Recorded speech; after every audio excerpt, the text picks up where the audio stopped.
Europeans are better drivers. Cars are closer. Americans are horrible drivers. Roads are hella wide. I just realized that.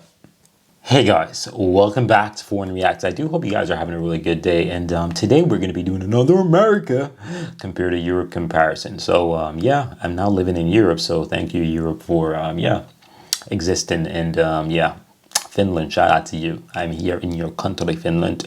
But yeah, we gonna be doing this video, and let me just check if my audio is recording because I don't know. Okay, so the audio is being recorded. So yeah, so we're gonna be doing an American versus the European suburbs and why US suburbs sucks. Okay, I had no idea US suburbs suck, so let's see what this video is all about. Thank you for watching. First of all, please do subscribe, share the video with your friends and family. I got a lot of playlists for France, Germany, Finland, Spain. I got playlists out here with lots of videos that you guys can keep yourself entertained with, so go check them out and enjoy your time here at Foreign Reacts, man. Thank you for watching. This is a typical American suburban street. Yeah! It's wide, the houses are very far apart and look mostly the same. There is barely anything on the well-manicured lawns, post boxes, a few trees or bushes, and the occasional fire hydrant. Now compare this to a suburb in Leipzig, Germany. What differences do you notice? Tight. No offense to Europe, that's tight. And no offense to Europe. Like, I love Europe and there are so many amazing things that I've seen and in Europe. But I kind of like the big gaps that are in America. I love the wide roads. Not saying that I have an issue with the type of road that you'll find in Europe, but I'm more of that because, you know, people are crazy, man. But Europeans drive much better, so I can understand that. And Europeans probably are much better neighbors, if that makes sense. So I guess everything is hand in hand. You know, Americans are horrible neighbors. Houses are far apart. Europeans are better neighbors. Houses are closer. Europeans are better drivers.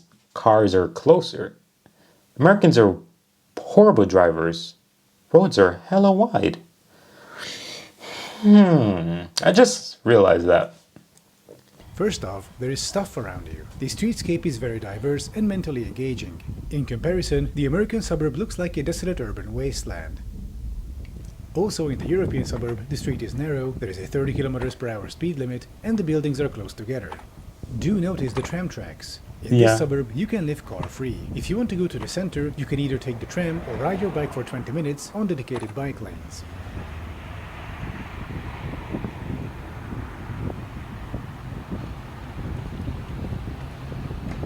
Or take the S-Bahn because there is also a train station. In the American suburb, you have no option but to drive. Head out onto the busiest road, a horrifying mix of street and road, onto the jammed highway, and after an hour you'll be in the center, searching for a parking spot. That's true.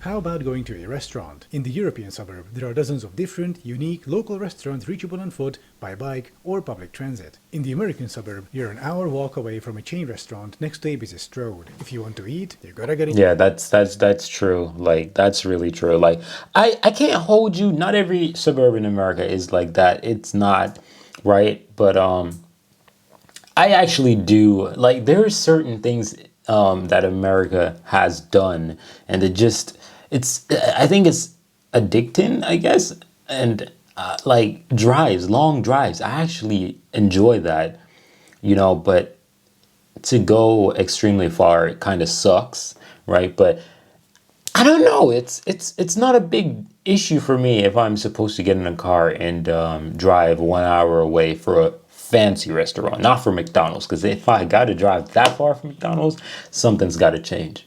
Your car.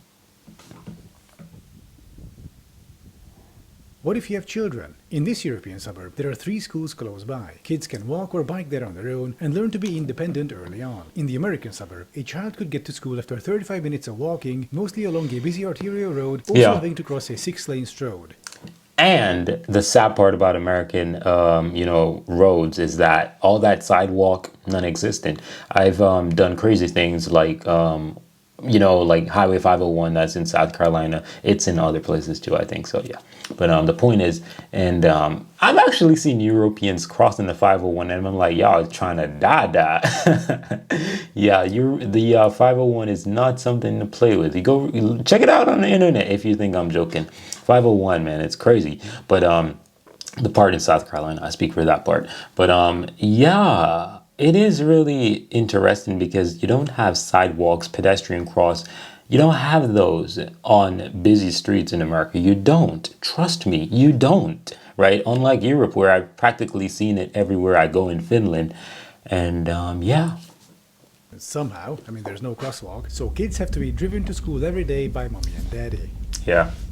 That's a plus for Europe right there. The same goes for sports. Over here, kids can take a 10-minute walk to the nearest sports field or a 3-minute bike ride on calm, safe streets on their own. In the US, it's a 40-minute march through a maze of streets partially along a major transit artery. Yeah. Gotta get in the SUV and let mommy drive you to practice. This is where the term soccer mom originates from, by the way. People lament today's children for being overly dependent on their parents. But in such neighborhoods, children don't have a choice but to be dependent. Otherwise, they cannot go anywhere. They are stuck at home. In contrast, in European suburbs, kids can be let out safely to move around on their own, to go to places they want to, without the need for the mommy and daddy taxi service.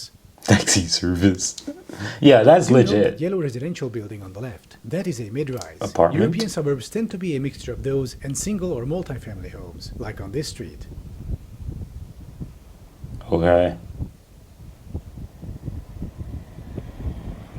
Zoning in US suburbs only allows for single-family homes, and they are usually placed very far apart, leading to low density and long distances. This makes public transportation non-viable. Over here in Europe, hundreds of people live within walking distance of this tram stop. In the US, if you put a tram stop here, you'd have a few dozen people living within walking distance. Meaning, even if you built public transit here, almost nobody would take it, because no matter how you build it, people would be too far away from it. If you're half an hour away on foot from the nearest tram stop, you'll take your car instead. And people do. So giant highways... I seen that basketball hoop right there.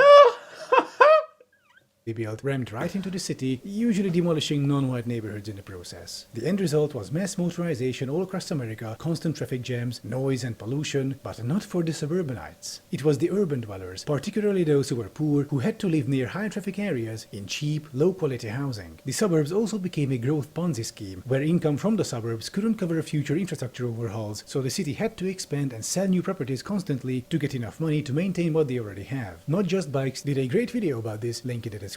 The suburbs and car-centric development were useful political tools in the 1950s to enforce a Christian conservative, white nationalist hierarchy within American society, where white men are on top, women are at home, fully dependent on their husbands, and where all resources are channeled towards the white middle and upper class in the form of billions in state subsidies. And the rest of society, poor people, non-whites, were left to fend for themselves in decaying urban centers, sucked dry financially by the parasitic suburbs around them. Car-centric planning became a weapon of choice for conservatives in order to maintain the unequal status quo. And this phenomenon isn't unique to America. In Europe, as our cities transition away from cars, the opponents of this change are almost always conservatives. While the incumbent Paris mayor campaigned on eliminating 50,000 parking spaces, her conservative opponent, who looks frankly diabolical even by French standards, wanted to halt decongestion measures. In Prague, a city overrun by cars, conservatives keep screaming about the cyclo-fascists ruining the city after a shadow is painted somewhere. Meanwhile, conservative district mayors are busy turning sidewalks into parking lots. In Madrid, the conservative city leadership cancelled the ultra-low emission zones, leading to local protests to bring them back. In Budapest, we have Orbán's far-right conservatives screaming about how there is a witch hunt against drivers by the new center-left mayor, and complaining how in inner-city Budapest it's almost faster to walk now than to drive. Even in Germany, Bavarian conservatives are dumping money into highways while letting the rail network fall into disrepair. As a rule of thumb, in every city with decongestion measures, you'll also find conservatives screaming about the war on cars, the symbol of hierarchy in transportation, where the affluent suburban minority gets to occupy 80% of public space inside cities, compared to the more egalitarian space use of public transit and bicycles. God forbid you have to get out of your giant SUV of death and get on a tram with the peasants. Of course, upholding the conservative hierarchy isn't why suburbs are built today in the US. It's mostly just a necessary continuation of the Ponzi scheme that began with the first suburbs. Also, it's due to faulty zoning codes not allowing for mid-rise developments that would actually make more money for the city, increase density, and make public transit viable. In Europe, our suburbs are mixed, with both mid-rises, single and multi-family homes. They're an organic part of the city and contribute fairly to the local budget. There is also subsidized, affordable public transit. All in all, it's more egalitarian. And if the US situation sounds depressing in contrast, as an American, there are things you can do to potentially help change things. If there is a local transit riders union, go join it. Look if there are any initiatives on the ballot for traffic calming, bike lanes, etc. Show up to your local town hall meetings and advocate for zoning reform, ending parking minimums, and so on. If you're persistent enough, your ideas will be heard, and you can help push America back towards sensible, fair, more egalitarian urban planning, one neighborhood at a time. That's what I would do if I were you.